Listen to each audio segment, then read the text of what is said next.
Lecture du livre de la Genèse. Israël, c'est-à-dire Jacob, aimait Joseph plus que tous ses autres enfants parce qu'il était le fils de sa vieillesse et il lui fit faire une tunique de grand prix. En voyant qu'il leur préférait Joseph, ses autres fils se mirent à détester celui-ci et ils ne pouvaient plus lui parler sans hostilité. Les frères de Joseph étaient allés à Sichem faire paître le troupeau de leur père. Israël dit à Joseph: « Tes frères ne gardent-ils pas le troupeau à Sichem? Va donc les trouver de ma part. » Joseph les trouva à Dothan. Ceux-ci l'aperçurent de loin et, avant qu'il arrive près d'eux, ils complotèrent de le faire mourir. Ils se dirent l'un à l'autre: « Voici l'expert en songe qui arrive. C'est le moment, allons-y, tuons-le et jetons-le dans une de ces citernes. Nous dirons qu'une bête féroce l'a dévoré, et on verra ce que voulaient dire ces songes. » Mais Ruben les entendit et voulut le sauver de leurs mains.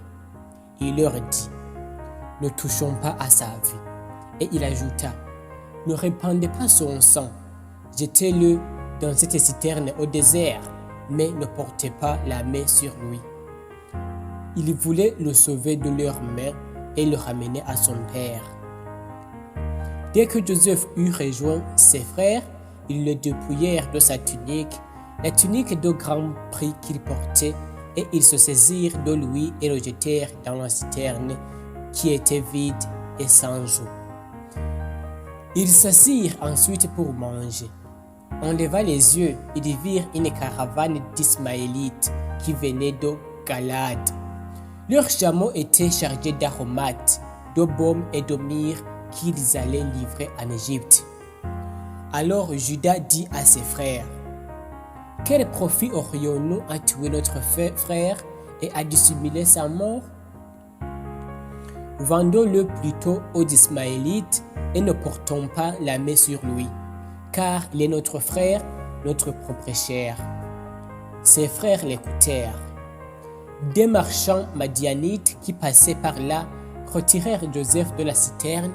Ils le vendirent pour 20 pièces d'argent aux Ismaélites et ceux-ci l'amenèrent en Égypte. Parole du Seigneur.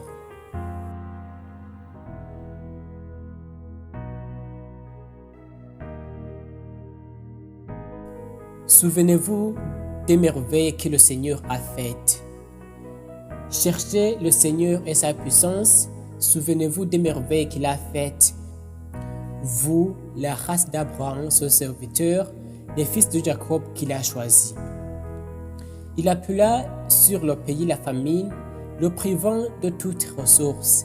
Mais devant eux, il envoya un homme, Joseph, qui fut vendu comme esclave.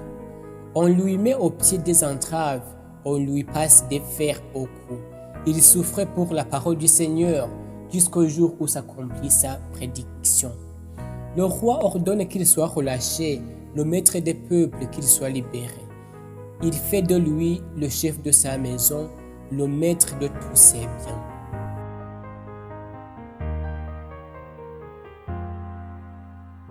Évangile de Jésus-Christ selon saint Matthieu. En ce temps-là, Jésus disait aux grands prêtres et aux anciens du peuple: « Écoutez cette parabole. Un homme était propriétaire d'un domaine. Il y planta un vigne, l'entoura d'une clôture. Il creusa un pressoir et bâtit une tour de garde. Puis, il loua cette vigne à des vignerons et partit en voyage. Quand arriva le temps des fruits, il envoya ses serviteurs auprès des vignerons pour se faire remettre le produit de sa vigne. Mais les vignerons se saisirent des serviteurs, frappèrent l'un, tuèrent l'autre, lapidèrent le troisième. De nouveau, le propriétaire envoya d'autres serviteurs, plus nombreux que les premiers, mais on les traita de la même façon. Finalement, lui leur envoya son fils en se disant: « Ils respecteront mon fils. » Mais, voyant le fils, les vignerons se dirent entre eux: « voilà l'héritier. Venez, tuons-le, nous aurons son héritage. Ils se saisirent de lui, le jetèrent hors la vigne et le tuèrent.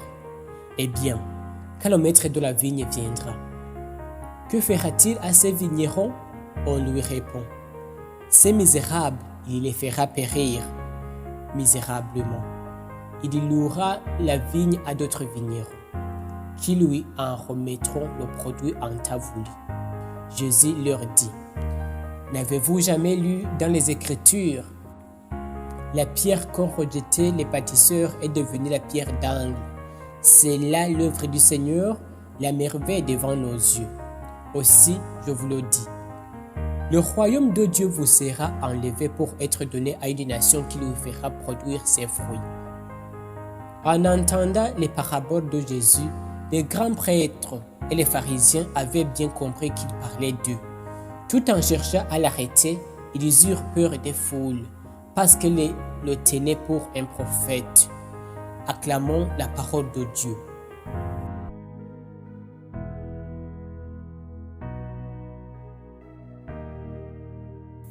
Chers frères et sœurs, méditons les lectures de ce vendredi, deuxième semaine de Carême. Dans le livre de la Genèse, nous assistons à une scène dramatique dans l'histoire de la famille de Jacob. Joseph est le fils préféré de son père. Jacob lui offre une tunique de grand prix. Ce geste d'amour devient malheureusement une source de jalousie. Les frères ne voient plus Joseph comme un frère, mais comme un rival. La jalousie a une puissance terrible. Elle déforme le regard. Elle transforme l'amour en haine, la fraternité en rivalité. Le texte dit, il ne pouvait plus lui parler sans hostilité. C'est souvent ainsi que le mal commence. Avant les actes violents, il y a un cœur qui se ferme, un regard qui devient dur, une parole qui devient agressive. Puis la jalousie grandit jusqu'au complot. Voici l'expert en songe qui arrive. Allons-y, tuons-le. Joseph est dépouillé de sa tunique, jeté dans une citerne et vendu comme esclave. Les frères préfèrent le profit à la fraternité. 20 pièces d'argent suffisent pour trahir leur propre sang. Cette histoire annonce déjà un autre drame dans l'histoire du salut. Le psaume 104 nous révèle un aspect que les frères de Joseph ne voyaient pas. Dieu agissait à travers cette tragédie. Devant eux, il envoya un homme, Joseph. Ce qui semble être une catastrophe devient une étape dans le plan de Dieu. Joseph sera plus tard élevé en Égypte et deviendra l'instrument du salut pour sa famille. Cela nous enseigne une vérité profonde. Dieu peut transformer même les injustices et les trahisons en chemin de salut. Ce que les hommes font par haine, Dieu peut l'utiliser pour la vie. Dans l'évangile selon Saint Matthieu, Jésus raconte une parabole qui résume toute l'histoire du peuple de Dieu. Un propriétaire plante une vigne, l'entoure de soins, puis la confie à des vignerons. La vigne représente le peuple de Dieu. Le maître représente Dieu même. Quand vient le temps de récolter les fruits, il envoie ses serviteurs. Ces serviteurs représentent les prophètes, mais les vignerons les frappent, les tuent, les rejettent. Alors le maître fait un dernier geste, il envoie son fils. Ils respecteront mon fils. Mais les vignerons disent, oh, voici l'héritier, venez, tuons-le. Cette parabole annonce clairement la passion de Jésus. Comme Joseph, Jésus sera rejeté par ses frères. Comme Joseph, il sera vendu et livré. Mais Jésus va encore plus loin.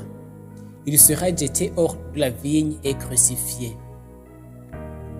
Jésus conclut par une parole tirée des Écritures.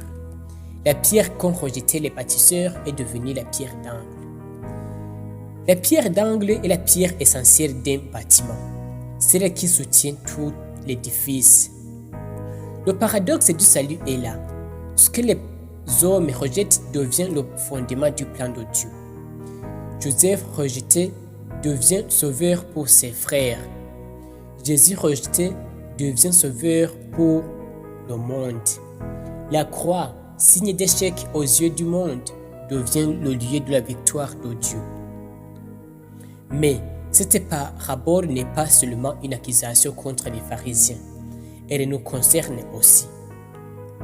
La vigne nous est confiée, notre vie, notre foi, nos talents, notre mission.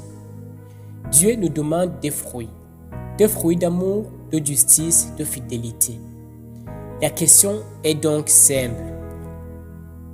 Que faisons-nous de ce que Dieu nous confie? Écoutons-nous les prophètes de notre vie, la parole de Dieu, la conscience, les appels à la conversion? Ou bien rejetons-nous ce qui nous dérange? Les chefs religieux comprennent que Jésus parle d'eux, mais au lieu de se convertir, ils cherchent à l'arrêter.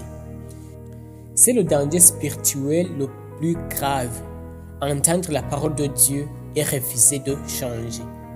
Le carême est justement un temps pour ouvrir notre cœur, pour laisser la parole nous transformer. L'histoire de Joseph annonce celle du Christ.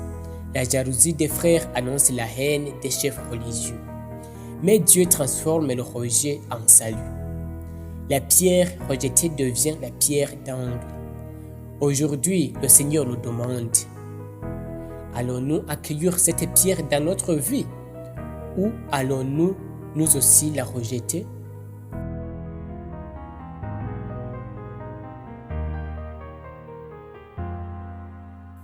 Seigneur Jésus, toi qui as été rejeté par les hommes, toi qui as été vendu, humilié et crucifié, donne-nous un cœur humble. Arrache de nous la jalousie, la dureté et l'indifférence. Apprends-nous à reconnaître ta présence dans ta parole, dans les pauvres et dans les appels que tu nous adresses. Que nous ne rejetions jamais la pierre que tu es. Fais de nos vies une vigne féconde qui porte les fruits de l'amour, de la justice et de la fidélité. Amen.